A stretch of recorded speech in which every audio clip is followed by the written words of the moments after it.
Hello students, mathematics classes 99 के YouTube channel में आपका स्वागत है। स्टूडेंट्स, हम लोग इस वीडियो में क्लास 10th के फर्स्ट चैप्टर मैथ में वास्तविक संख्याएं दी हुई है, तो इसको हम लोग कुछ ऑब्जेक्टिव क्वेश्चन को सॉल्व करेंगे जो आपके एग्ज़ाम के व्यू से बहुत इम्पोर्टेंट है। 50 नंबर का ऑब्जेक्टिव टाइप क्वेश्चन आपका पूछता है। तो चलिए स्टार्ट करते हैं। पहला क्वेश्चन है, यदि दो संख्याओं का महत्तम समापवर्तक यानी मशक 25 और लसक 50 हो तो संख्याओं का गुणनफल होगा।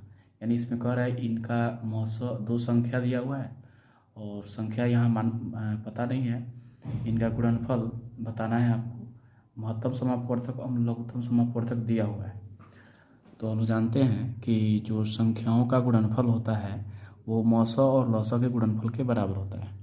तो अगर हमको इसका निकालना है गुणनफल, तो दो यहाँ पे हम लिख सकते हैं कि दो संख्याओं का गुणनफल बराबर होता है मौसा और गुना लौसा। यानी इन दोनों का गुणनफल होता है। तो यहाँ 25 है और यहाँ 50 है, तो 25 और 50 का हम लोग निकालेंगे गुणनफल। तो गुना करने पे कितना आएगा, 25 गुना 50, तो 25 पचे होता है 125 और यहाँ पे एक जीरो है, तो कितना आएगा ऑप्शन में 1250। तो यहाँ पे देख लेते हैं, हमारे पास ऑप्शन यहाँ पे ए हो जाएगा, सही आंसर है इसका।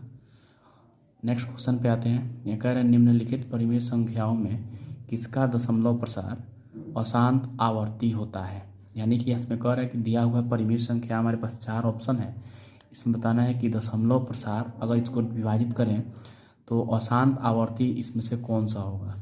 तो हम लोग जानते हैं कि अगर हर का जो फॉर्म होगा, मतलब ये इस रूप का होगा, अगर 2 का पावर m गुना 5 का पावर n के रूप का होता है अगर, तो यह इसका जो दशमलव प्रसार होगा वो शांत होगा। कहने का मतलब यहाँ पे जैसे 2 का पावर m इंटू 5 का पावर n है, मतलब केवल 2 और 5 को 5 और 2 ही होना चाहिए। केवल 2 हो सकता है तब भी दशमलव प्रसार शांत होगा, केवल 5 होगा तब भी दशमलव प्रसार शांत हो सकता है, 2 और 5 दोनों साथ में होंगे तो भी दशमलव प्रसार शांत हो सकता है। और इसके अलावा और कोई भी अभाज्य संख्या आ गया, जैसे 3, 7, 11, 13 ये सब, तो उस कंडीशन में ये क्या हो जाएगा, अशांत हो जाएगा। तो यहाँ पे कह रहा है क्वेश्चन में कि अशांत आवर्ती इसमें बताना है कौन सा है। तो 2 का पावर यहाँ पे 3 और 5 का पावर 2 है, तो यानी नीचे में हर में 2 और 5 है, इसलिए यह शांत होगा। अगर हम 17/40 की बात करेंगे तो 40 को अगर हम गुणनखंड निकालते हैं तो ये भी 2 और 5 के ही रूप का होगा। 40 को अगर हम लिखेंगे तो यहाँ पे इसका गुणनखंड निकालने पे आ जाएगा 2 दूना 4 दूना 8 और 5 40, यानी 5 यहाँ पे देख रहे हैं, तो 2 और 5 के रूप का है, इसलिए यह भी शांत होगा। अगर हम इस 210 की बात करेंगे तो यहाँ पर 2 और 5 के अलावा 3 भी आ सकता है, क्योंकि यहाँ 210 है तो 3 इसमें आएगा, 3 सते 21, तो यहाँ 270 में 3 से गुना करेंगे तो यहाँ पे आ जाएगा 210। यानी कि इस कंडीशन में यहाँ 3 आ गया, तो 2 और 5 के अतिरिक्त यहाँ 3 आ गया, इसलिए क्या हो जाएगा, अशांत आवर्ती होगा। और क्वेश्चन में यही पूछ रहा है कि इसमें से अशांत आवर्ती कौन सा होगा। ऑप्शन नंबर यहाँ पे हो जाएगा हमारा सी, सही आंसर। नेक्स्ट क्वेश्चन पे आते हैं।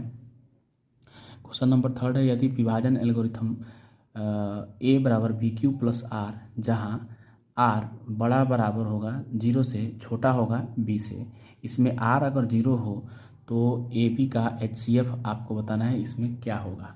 ऑप्शन हमारे पास है A है, B है और C Q है, D इनमें से कोई नहीं। तो यहाँ पे देख सकते हैं, कभी भी यहाँ पे हम लोग जानते हैं यूक्लिड विभाजन एल्गोरिथम पढ़े हैं, तो इसमें इस रूप का होता है। अगर हम किसी नंबर को भाग देते हैं तो यहाँ पे जो भाजक होता है इसको B बोलते हैं, और जो भाज्य होता है इसको A बोलते हैं, और जो यहाँ से भागफल आता है उसको Q बोलते हैं। और यहाँ B से Q में गुना करेंगे तो कुछ यहाँ पे नंबर आएगा, इसको घटाएंगे तो जो बचेगा उसको शेषफल बोलते हैं, R आता है।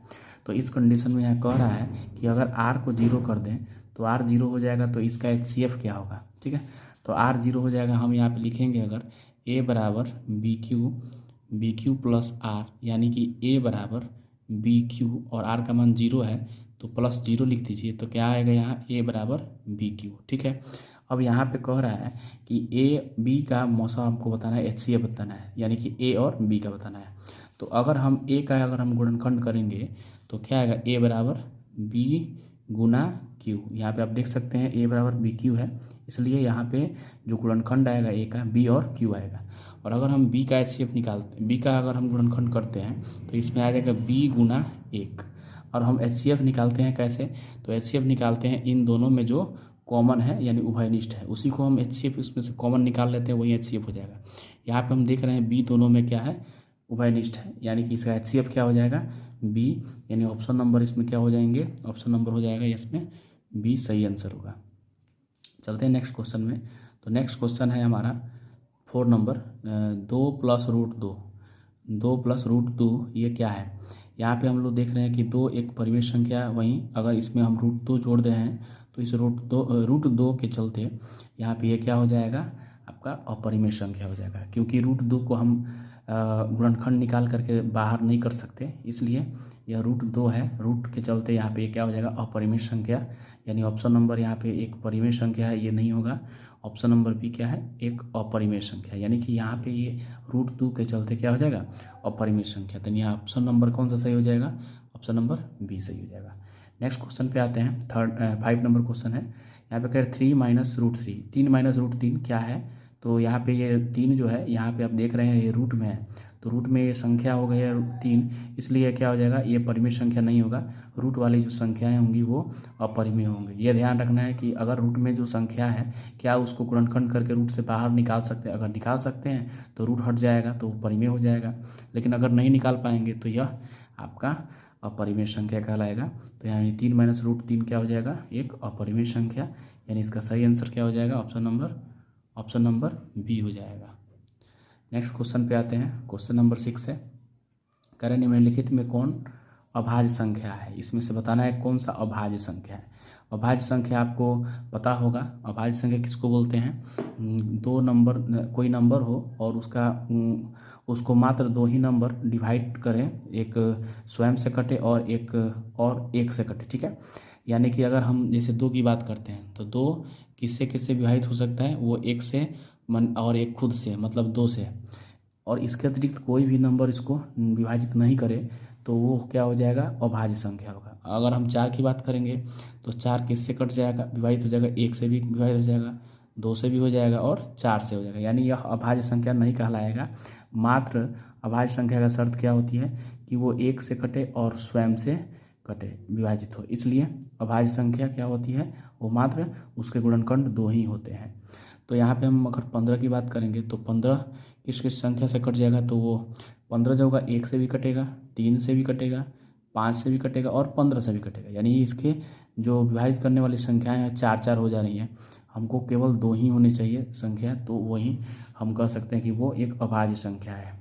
23 की बात करेंगे अगर, तो 23 को एक विभाजित कर सकता है और यह 23 से ही विभाजित होगा और किसी भी नंबर से विभाजित नहीं हो सकता है। तो 23 जो होगा वो 1 से विभाजित हो सकता है अगर, तो ये 23 बार में कट सकता है, 1 2 से तो 2 आएगा और यहाँ पे 1 3 हम उतारेंगे तो ये आपका आ जाएगा, ये कट जाएगा, ये 0 होगा और ये 3 बार में फिर यहाँ से ये 3 बार में जाएगा तो यहाँ 0 हो जाएगा, ये कट जाएगा, यानी यह 1 से कट सकता है और 23 से खुद से कट सकता है, और कोई भी नंबर नहीं है जो वो 23 को काट सके, विभाजित कर सके। तो इस कंडीशन में अभाज्य संख्या का जो शर्त होगा उसमें ये कौन सा अभाज्य संख्या हो जाएगा, 12 तो होगा नहीं, क्योंकि इसका जो गुणनखंड होगा 1 से भी कटेगा, 2 से भी कटेगा, 3 से भी कटेगा, 4 से भी कटेगा, 6 से भी कटेगा, 12 से भी कटेगा, तो ये भी नहीं हो पाएगा। और 75 की बात करेंगे 75 का, तो ये 1 से कटेगा, 3 से कटेगा, यानी कि इसमें भी हम लोग देख रहे हैं बहुत सारी संख्याएं हैं जो इस 75 यानी 75 को भी काट सकती हैं। तो केवल ऑप्शन नंबर इसमें कौन सा हो जाएगा, ऑप्शन नंबर बी 23 हमारा करेक्ट आंसर होगा। नेक्स्ट क्वेश्चन पे आते हैं, क्वेश्चन नंबर 7 कह रहा है कि 1/√2 इसमें से क्या है, तो √2 जो देख रहे हैं आप ये रूट में है, इसलिए यह क्या हो जाएगा, ये आपका अपरिमेय संख्या हो जाएगा, क्योंकि ये रूट में है और इसको हम लोग अलग नहीं कर सकते, रूट से बाहर नहीं निकाल पाएंगे।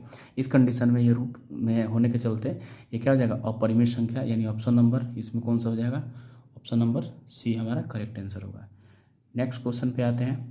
क्वेश्चन नंबर 8 कह रहा है परिमेय संख्या p/q का दशमलव प्रसार शांत होगा यदि q का अभाज्य गुणनखंड निम्न रूप में होगा। यानी कि यहाँ कह रहा है कि एक परिमेय संख्या दी गई होगी और उसका दशमलव प्रसार शांत कब होगा। यहाँ कह रहे हैं कि यहाँ पे हम आपको बताए थे कि यहाँ q का अभाज्य गुणनखंड, q यहाँ पे क्या है, हर है, और हर का अभाज्य गुणनखंड किस रूप में होना चाहिए। तो आपको अभी बताए हैं कि यह कभी भी शांत होने के लिए वो 2 का पावर m गुना 5 का पावर n के रूप में होना चाहिए। यानी हर में केवल 2 और 5 का गुणनखंड ही होना चाहिए। 2 और 5 के अतिरिक्त और अन्य कोई भी संख्या आ गई अभाज्य संख्या तो वो क्या हो जाएगा, उसमें अशांत हो जाएगा। यानी कि यहाँ पर हम देख सकते हैं कि अगर हमको शांत दशमलव प्रसार कराना है तो इस कंडीशन में q का मान किस रूप का होना चाहिए, 2 का पावर m गुना 5 के पावर n। यानी इसका ऑप्शन नंबर क्या हो जाएगा, ए सही आंसर होगा। तो ये सभी ऑप्शंस जो है गलत हो जाएंगे यहाँ पे। अब नेक्स्ट क्वेश्चन पे आते हैं। यहाँ कह रहे हैं 3√9 क्या है, तो रूट के चलते यहाँ 3√9 है, तो ये एक अपरिमेय संख्या नहीं कहलाएगा क्योंकि यहाँ पर 3 है तो ये तो एक परिमेय संख्या होगा। और √9 को हम गुणनखंड करके इसको √9 को लिख सकते हैं 3 गुना 3। तो इस कंडीशन में यहाँ पर 3 का जोड़ा लग सकता है। तो यहाँ पे 3 पहले से ये था और गुना ये 3 2 है, जोड़ा लगा तो यहाँ से ये रूट हट जाएगा, तो यहाँ पे आ जाएगा 3 और 3 तरीका होता है 9। तो 9 क्या होगा, एक परिमेय संख्या होगा। यहाँ पर कह रहा है कि 3√9 क्या है, तो ऑप्शन नंबर ए इसका सही आंसर हो जाएगा। परिमेय संख्या अपरिमेय नहीं होगा क्योंकि यहाँ से देख सकते हैं आप रूट से ये बाहर आ गया। इस कंडीशन में ये परिमेय संख्या है। बहुत से बच्चे ये रूट देख करके अपरिमेय संख्या लगा देंगे, तो ये ध्यान रखना है आपको। रूट में 9 है तो इसको हम गुणनखंड करके बाहर निकाल सकते हैं, तो इस कंडीशन में क्या हो जाएगा, इसका आंसर परिमेय हो जाएगा। नेक्स्ट क्वेश्चन है 10 नंबर क्वेश्चन है। तो क्वेश्चन नंबर 10 देख लेते हैं। यहाँ पे कह रहा है कि निम्नलिखित में किसका दशमलव प्रसार शांत नहीं है, इसमें से किसका दशमलव प्रसार शांत नहीं है ये बताना है। तो दशमलव प्रसार शांत नहीं है इस कंडीशन में यह 2 का पावर m इंटू 5 का पावर n का रूप नहीं होगा। यानी इसके अतिरिक्त और कोई भी संख्या आ जाए, जैसे 3 आ जाए या 7 आ जाए या 11 आ जाए, कोई भी अन्य संख्याएं आ जाए, इस कंडीशन में क्या होगा, शांत नहीं होगा यानी अशांत होगा। चलिए बात करते हैं 3/8। इसमें हमको चेक करना है क्या कि दशमलव प्रसार शांत नहीं है। तो इसमें अगर हम बात करेंगे 3/8 में, 3/8 को फैक्टराइज मैंने गुणनखंड निकाल के 3/8 को हम कह सकते हैं 2 गुना 2 गुना 2, यानी कि यह 2 का पावर m के रूप में आ गया। तो आप पता है कि अगर 2 का पावर m के रूप में हो या 5 के पावर n के रूप में हो या 2 पावर m इंटू 5 का पावर n के रूप में, इसमें से कोई भी हो तो उस कंडीशन में इसका दशमलव प्रसार शांत होगा।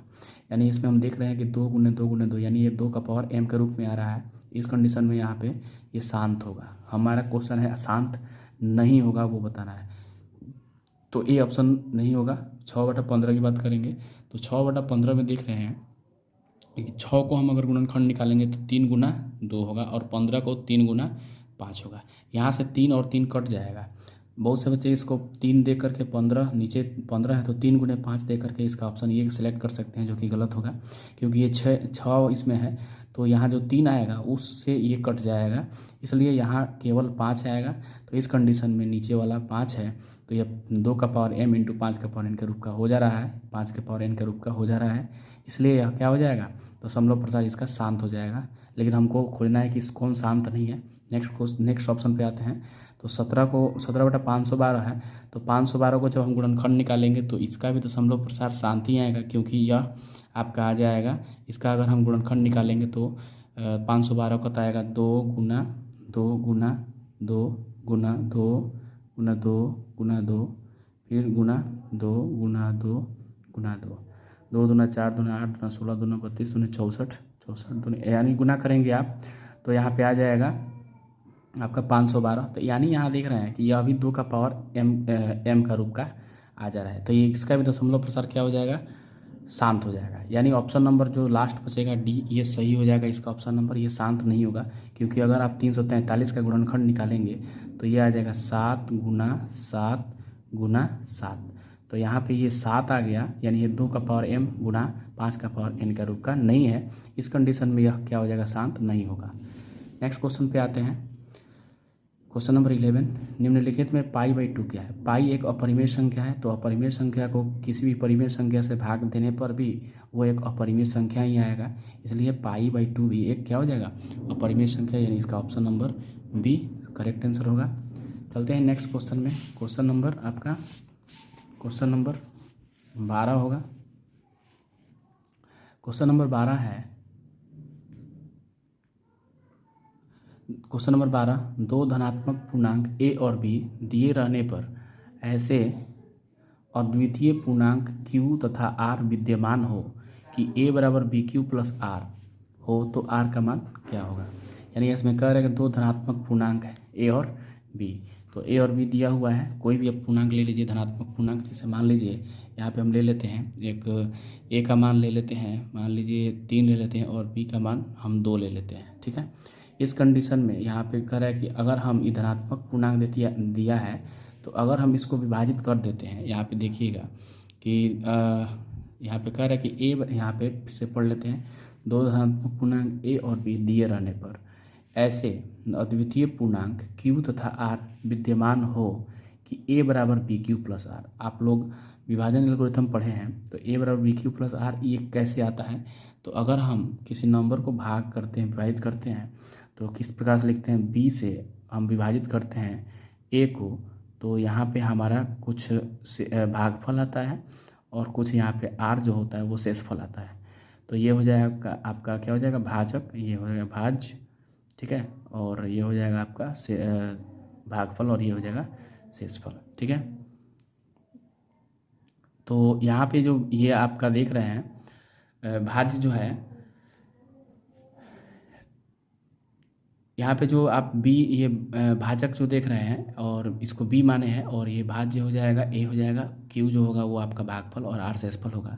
इस कंडीशन में ये कह रहा है कि यहाँ पे ये a बराबर BQ प्लस r की स्थिति में r का मान इसमें से क्या हो सकता है। तो r का मान यहाँ जो भी होगा, यहाँ r का मान जो भी होगा वो हमेशा b से छोटा होगा। अगर इस कंडीशन में अगर ये r का मान बराबर हो जाए या बड़ा हो जाए, उस कंडीशन में यह b जो है इस r को विभाजित कर सकता है। एग्जाम्पल के रूप में हम ले सकते हैं, अगर यहाँ 3 और 2 लेते हैं, तो यहाँ देखेंगे कि अगर हम यहाँ पे डिवाइड कर देते हैं, अगर हम यहाँ 2 से 3 को डिवाइड कर देते हैं, तो 2 एकम यहाँ पे 2 बार में कट गया, तो यहाँ पे 1 आया, ठीक है। यानी हमारा ये आपका b हो जाएगा मान इसका, और ये a बराबर 3 हो जाएगा, और a1 जो है वो q माना जाएगा, और ये r जो है ये आपका 1 माना जाएगा। इस कंडीशन में हम देख रहे हैं यहाँ पे r का मान हमेशा b से क्या हो रहा है, छोटा आ रहा है। अगर यह बड़ा हुआ तो फिर ये 2 इसको डिवाइड कर देगा और डिवाइड करके ये छोटा कर देगा। इस कंडीशन में हम देख सकते हैं कि यह अगर यहाँ 2 रहता तो r जो है यह अगर हम 2 से इसको डिवाइड कर देते तो r का मान 0 आ सकता था, यानी 0 आ सकता था, या b से छोटा आएगा, यानी 2 से छोटा आएगा। यानी इसका कंडीशन हम क्या कह सकते हैं कि r का मान क्या हो सकता है, r का मान या तो छोटा होगा b से, बड़ा होने की स्थिति में क्या हो सकता है, यह b जो है r को डिवाइड कर सकता है। आप देख सकते हैं यहाँ पे कभी भी अगर ये बड़ा मान आया तो 2 इसको डिवाइड कर देगा। तो इस कंडीशन में b हमेशा बड़ा होगा r से, लेकिन r का जो वैल्यू होगा वो 0 आ सकता है या 0 से बड़ा आ सकता है। यानी कि यहाँ पर 1 आया तो 1 क्या है, 0 से बड़ा है। किसी किसी कंडीशन में यह पूरा अगर एग्जैक्टली विभाजित हो जाता है, पूर्णतया कट जाता है, तो उस कंडीशन में r का मान 0 आएगा, यानी r का मान b से छोटा होगा और 0 से बराबर हो सकता है या उससे बड़ा हो सकता है। इस कंडीशन में यहाँ पे ऑप्शन आप देख सकते हैं कौन सा सही है, तो ऑप्शन नंबर ए है, r जो है छोटा और बराबर ये कभी नहीं हो सकता। यहाँ पे हम लोग देख सकते हैं इसमें ऑप्शन नंबर r बड़ा होगा, बराबर होगा 0 से, लेकिन छोटा होगा b से, तो ऑप्शन नंबर ए नहीं होगा। इसमें देख लेते हैं, तो इसमें ये कह रहा है कि r का जो मान है वो छोटा और बराबर होगा, यानी बराबर नहीं हो सकता है। बराबर कंडीशन में ये b इसको फिर से डिवाइड कर देगा और ये 0 ला सकता है। इस कंडीशन में b भी नहीं होगा, तो ऑप्शन नंबर सी की बात कर लेंगे। तो यहाँ पे देख रहे हैं कि r का मान बड़ा होगा, बराबर होगा 0 से, लेकिन छोटा होगा b से, यानी ऑप्शन नंबर कौन सा है इसका हो जाएगा सही आंसर, सी हो जाएगा ऑप्शन। तो ये हमारा करेक्ट आंसर हो जाएगा। नेक्स्ट क्वेश्चन पे आते हैं। यहाँ पे 13 नंबर क्वेश्चन है, प्रत्येक धनात्मक समपूर्णांक निम्न रूप का होता है। तो यहाँ पे आपको बताना है कि प्रत्येक धनात्मक समपूर्णांक, कोई भी आप धनात्मक पूर्णांक लीजिए और वो सम होना चाहिए, ठीक है। तो इसमें से बताना है कि इसमें से कौन सा रूप होगा जो प्रत्येक धन पूर्णांक सम पूर्णांक होंगे। पूर्णांक आप जानते हैं 1 2 3 4 5 और माइनस में भी आता है, -1 -2 -3 जीरो भी आ सकता है। तो सम पूर्णांक कह रहा है तो Q आपका, अगर हम कोई पूर्णांक लेते हैं, जैसे मान लीजिए यहाँ पे 3 लेते हैं, तो 3 क्या है, धनात्मक है लेकिन सम नहीं है, विषम है। तो यह Q जो है वो सम पूर्णांक की बात हो रही है, तो ये Q के रूप का नहीं हो सकता है। हम यहाँ पे 2 भी ले सकते हैं, तो 2 यहाँ पे इस कंडीशन को फॉलो कर लिया, लेकिन 3 के केस में ये नहीं कर पा रहा है, इसलिए ये सम भी हो सकता है, विषम भी हो सकता है, लेकिन हमको केवल सम पूर्णांक लाना है। यानी कि यह Q जो होगा वो सम भी आ सकता है, विषम भी आ सकता है, दोनों आ सकता है, कोई भी हो सकता है। ये एग्जैक्टली नहीं कह सकते, कन्फर्म होकर नहीं कह सकते कि यह सम ही होगा, इस कंडीशन में ये नहीं होगा। अगर हम 2Q की बात करते हैं तो ये सम पूर्णांक अवश्य ही होगा, क्योंकि अगर हम कोई भी संख्या ले लेते हैं Q के जगह 3 4 5 6, तो उस कंडीशन में आप 2 से गुना कर लीजिएगा, उस कंडीशन में यह सम हो जाएगा। जैसे मान लीजिए अगर हम 3 लेते हैं तो 3 तो विषम है, तो 3 में Q का मान अगर 3 लेते हैं तो इस कंडीशन में क्या होगा, यहाँ पे आप देख रहे हैं कि यहाँ पे अगर आप Q का मान 3 लेते हैं तो 3 के कंडीशन में 2 गुना 3 करेंगे तो 6 आ जाएगा। तो 6 क्या हो जाएगा, एक समपूर्णांक होगा। तो धनात्मक समपूर्णांक यहाँ पे आप देख सकते हैं धनात्मक है, तो ये 6 जो है 2 से कट जाएगा, इसलिए समपूर्णांक कहलाएगा। तो यानी कि ऑप्शन नंबर क्या हो जाएगा, यहाँ पे बी आंसर सही हो जाएगा, करेक्ट आंसर होगा। और यहाँ पे अगर 6 में 1 जोड़ देंगे, यहाँ पे 2Q + 1 नहीं हो सकता, क्योंकि अगर 2Q का मान जैसे हमने 6 लाया है तो 6 में 1 आप जोड़िएगा तो क्या आएगा, 7। तो 7 आएगा, तो ये क्या हो जाएगा, विषम हो जाएगा, यानी ये नहीं हो सकता है। अगर आप 2Q - 1 कर देते हैं तो इसमें आप मान लीजिए 2Q का मान अभी जैसे हमने 6 लाया, तो 6 में अगर 1 घटाइएगा तो 5 आ जाएगा। तो 5 क्या है, विषम है, यानी सम नहीं है। यानी ऑप्शन नंबर जो क्या होगा वो बी हमारा सही हो जाएगा, 2Q ये धनात्मक समपूर्णांक होगा। चलते हैं नेक्स्ट क्वेश्चन में।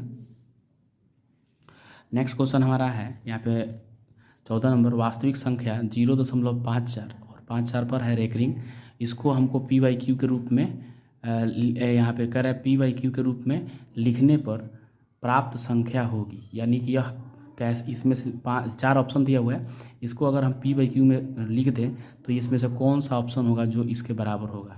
तो इस कंडीशन में हम इसको सॉल्व कर लेते हैं, ज़्यादा अच्छा रहेगा। 0.54 पर रेकरिंग है, तो यहाँ पे हम मान लेते हैं x बराबर, मान लेते हैं x बराबर 0.54 और इस पर रेकरिंग है ऐसे, तो यानी रेकरिंग का मतलब ये बार बार रिपीट होगा, तो x बराबर आएगा 0.54 54 54 डॉट डॉट डॉट, ये रिपीट होगा। इसको समीकरण 1 मान लीजिए। यहाँ देख रहे हैं आप कि यह इस पे जो रेकरिंग है वो कितने अंक पर है, 2 अंक पे है, यानी 100 से इसको गुना करना पड़ेगा इस दोनों में, इधर भी और इधर भी, दोनों LHS पक्ष में और RHS पक्ष में। तो आप जैसे 100 से गुना कर देंगे 100x, तो बराबर क्या हो जाएगा, इधर भी आप गुना करेंगे समीकरण 1 में, यहाँ पे लिख देते हैं समीकरण 1 में 100 से, समीकरण 1 में दोनों पक्षों में दोनों पक्षों में 100 से गुना करने पर, तो 100 से आप गुना कर लिए तो यहाँ पे क्या आ जाएगा, समीकरण 1 में आप गुना कीजिए तो 100x हो जाएगा, दोनों पक्षों में करना है, और इधर भी 100 से गुना कर दीजिए तो 100 गुना 0.5454 डॉट डॉट डॉट, इसको समीकरण आप अभी नहीं मानेंगे। 100x बराबर क्या आ जाएगा, एक स्टेप और आगे चलते हैं, यहाँ पे 2 जीरो है, 0.2 अंक इधर खिसकेगा, तो यहाँ पे क्या आ जाएगा 54.2 अंक इधर खिसकेगा दशमलव, क्योंकि यहाँ 2 जीरो आप दिख रहे हैं, तो ये 54 क्या आएगा 545454 ऐसे डॉट डॉट डॉट आएगा। इसको समीकरण आप 2 मान लीजिए। अब समीकरण 2 में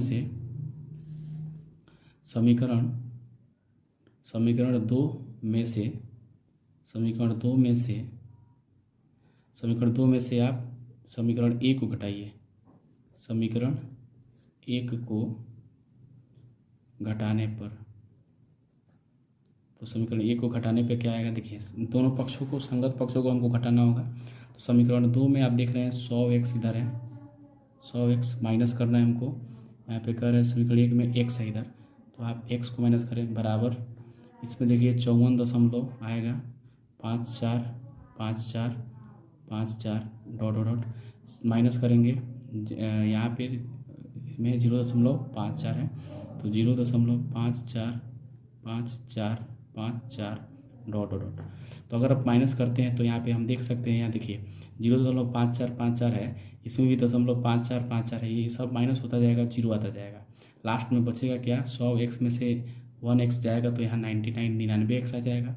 और यहाँ पे आप देख रहे हैं 54 इसको माइनस करते जाएँ तो इसमें भी 54 ऐसा है, माइनस करते जाएंगे तो लास्ट में बचेगा क्या, 54 आएगा। यानी कि x का मान क्या आ जाएगा, 54 और बटा क्या आ जाएगा 99। कटा देते हैं इसको, 3 बार में कट जाएगा, 18 3 54, ये 3 बार में कटेगा तो 33 3 99, फिर 3 से कट जाएगा, 3 6 18 और ये 3 से कटेगा 11 बार में, 11 3 33, यानी 6/11 जो होगा वो हमारा करेक्ट आंसर होगा। तो चलिए हम क्वेश्चन में देख लेते हैं, यहाँ 6/11 ऑप्शन में आ रहा है, आंसर में आ रहा है 6/11 ऑप्शन में। देखते हैं, यहाँ देख रहे हैं वास्तविक संख्या, यहाँ 0.50 ब्रेक करेंगे तो 21 रूप का होगा 6/11, यानी कि इसका करेक्ट आंसर क्या हो जाएगा, option number b. 15 number question देख लेते हैं, प्रत्येक धनात्मक विषम पूर्णांक किस रूप का होगा। तो अभी हमने क्वेश्चन यहाँ सॉल्व किया है कि जो अगर हम धनात्मक सम पूर्णांक की बात करते थे तो 2q के रूप का होगा, और अगर धनात्मक विषम पूर्णांक की बात करेंगे तो 2q+1 या 2q-1 के रूप का होगा। ठीक है, तो अगर हम 2q की बात करेंगे तो ये तो धनात्मक सम पूर्णांक हो जाएगा, तो ये तो होगा नहीं। q की बात करेंगे तो q में सम भी संख्याएं आएंगी और विषम भी संख्याएं आएंगी, कोई भी पूर्णांक आप ले सकते हैं। अगर हम 2 लेंगे तो ये सम हो जाएगा, लेकिन यहाँ तो विषम कह रहा है, और अगर 3 लेंगे तो यहाँ भी ये विषम भी हो जाएगा। यानी कि इस कंडीशन में कन्फर्म नहीं कर सकते कि ये सम होगा कि विषम होगा, दोनों भी हो सकता है। अगर हम 2q+1 की बात करेंगे तो 2q, अगर कोई q का मान आप कोई भी ले सकते हैं, 2 4 6, तो हम अगर मान 3 भी ले सकते हैं, तो 3 2 नहीं 6 अगर करते हैं तो 6 में 1 जोड़ेंगे तो यहाँ 7 हो जाएगा। आप यहाँ 4 लेके देख सकते हैं, तो q का मान अगर 4 लीजिएगा तो 4 × 2 करेंगे तो 8 आएगा, 8 में 1 जोड़ेंगे तो क्या आएगा 9, तो 9 क्या है, विषम पूर्णांक है। तो यहाँ पे कह रहा है कि इसमें से कौन से रूप का होगा। अगर यहाँ 2q+2 लीजिएगा तो यहाँ से आप 2 कॉमन जब लीजिएगा उभयनिष्ठ हो जाएगा, तो यहाँ क्या आ जाएगा q+, यहाँ पे आ जाएगा q+1, तो यहाँ पे 2 के चलते ये क्या हो जाएगा, सम हो जाएगा, इसलिए ये नहीं होगा। तो विषम के रूप में कौन सा हम ऑप्शन सेलेक्ट करेंगे, ऑप्शन नंबर यहाँ पे ये सी सही हो जाएगा। चलते हैं नेक्स्ट क्वेश्चन पे।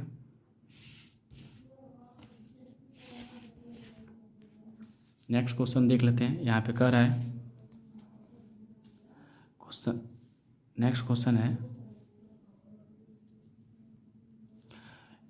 है 16 नंबर, 81 और 237 का महत्तम समापवर्तक कह रहा है। तो 81 का आप गुणनखंड निकाल लीजिए। यहाँ पर अगर हम 81 का गुणनखंड निकाल लीजिए तो आ जाएगा, 81 का गुणनखंड निकालने पे आएगा 3 × 3 3 3 9 27 और 3 बार में 81 आ गया। और 237 का निकाल लीजिए तो 237 का आ जाएगा, यहाँ पे हम गुणनखंड कर लेते हैं 237 का, तो ये 3 से जाएगा, 3 7 21 और 3 9 27, तो यहाँ पे आ जाएगा कितना, 3 × 79। मसा की बात करेंगे तो इसमें कॉमन क्या हो जाएगा, उभयनिष्ठ हो जाएगा 3, तो इस कंडीशन में इसका मसा कितना आ जाएगा, महत्तम समापवर्तक 3, ऑप्शन में ए, ऑप्शन नंबर ए हो जाएगा, ये हमारा करेक्ट आंसर महत्तम समापवर्तक कह रहा है। नेक्स्ट क्वेश्चन 17 नंबर है, यदि ए और बी 2 अभाज्य संख्याएं हो तो रूट ए जो रूट बी क्या होगी।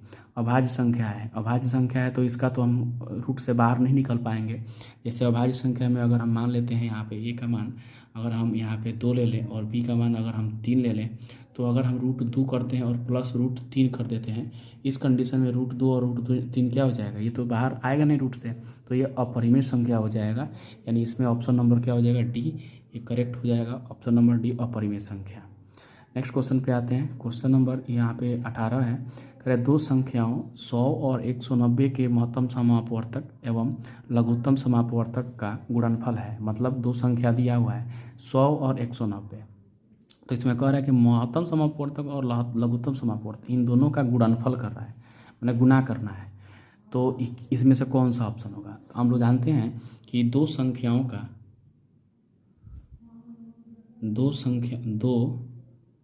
संख्याओं दो संख्याओं का गुणनफल जो होता है, दो संख्याओं का गुणनफल बराबर होता है म स और गुना ल स।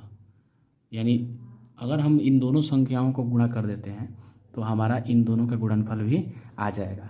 तो 190 में 100 से गुना कर देंगे तो यहाँ पे 190 और 2 और 0 आ जाएगा, यानी कि यहाँ पे आ जाएगा 19,000 आ जाएगा। तो ऑप्शन में देख लेते हैं, 10 नहीं होगा, 190 नहीं होगा, 100 नहीं होगा, यानी 19,000। ऑप्शन नंबर क्या हो जाएगा इसका? डी करेक्ट आंसर हो जाएगा। चलते हैं नेक्स्ट क्वेश्चन में। क्वेश्चन नंबर 19 है, यदि दो संख्याओं का गुणनफल 1200 और महत्तम समापवर्तक 15 हो तो लघुत्तम समापवर्तक बताना है। अभी हम लोगों ने देखा कि दो संख्याओं का जो गुणनफल आता है वो क्या होता है? महत्तम समापवर्तक गुना लघुत्तम समापवर्तक। अगर हम लघुत्तम समापवर्तक निकालना चाहते हैं तो महत्तम समापवर्तक को यहाँ ला करके इस दोनों संख्याओं से भाग कर देंगे, ठीक है। तो यहाँ पे क्या हो जाएगा? एलसीएम लघुत्तम समापवर्तक क्या हो जाएगा?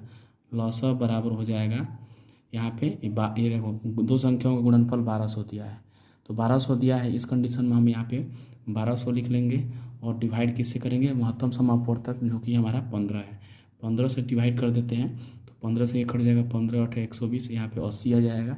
यानी ऑप्शन नंबर कौन सा होगा? ये ऑप्शन नंबर इसका बी करेक्ट आंसर होगा। नेक्स्ट क्वेश्चन पे आते हैं। कह रहे हैं कि यदि लघुत्तम समापवर्तक यानी एलसीएम 2691 का 182 आ रहा है तो एचसीएफ बताइए 2691 का क्या होगा? तो हम लोग जानते हैं ऐसे ही कि दो संख्याओं का गुणनफल जो होता है वो लघुत्तम एलसीएम गुणा एचसीएफ होता है। यहाँ पे हम लोगों ने अभी पढ़ा, तो यहाँ पे दिया हुआ है, यहाँ पर दो संख्याएं हमारे पास दी हुई हैं 26 और 91। इनका जो गुणनफल आएगा यहाँ पे हम लिख लेंगे 26 गुना 91 और डिवाइड कर देंगे किससे?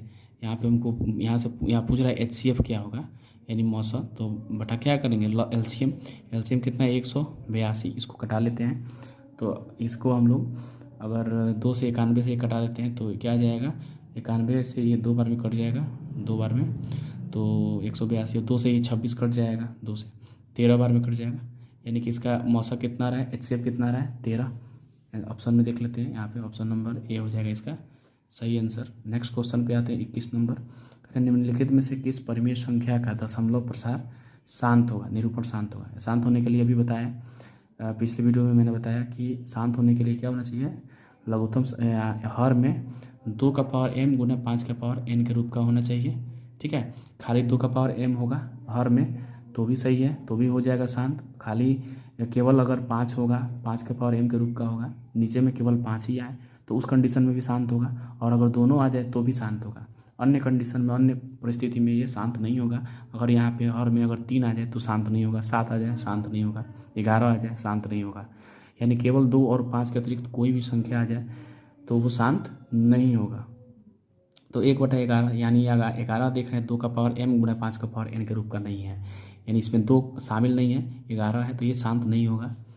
13 की बात करेंगे तो 13 को भी गुणनखंड निकाल के हम 2 या 5 नहीं ला सकते, इस कंडीशन में भी यह शांत नहीं होगा। यहाँ पे देख रहे हैं 4 पूर्णांक 1/8 है, अगर इसको हम बदल दें तो 8 चौका 32 और 1 हो जाएगा यहाँ पे 33/8। तो 8 आ गया, तो 8 को गुणनखंड करके हम 2 गुना 2 गुना 2 कह सकते हैं, तो ये 2 का पावर 3 हो गया, यानी 2 का पावर m के रूप के आ गया। तो इस कंडीशन में यह क्या हो जाएगा? शांत हो जाएगा, यानी ऑप्शन नंबर सी जो होगा हमारा सही आंसर होगा, ठीक है। यहाँ पे 22/7 है, तो 7 क्या है?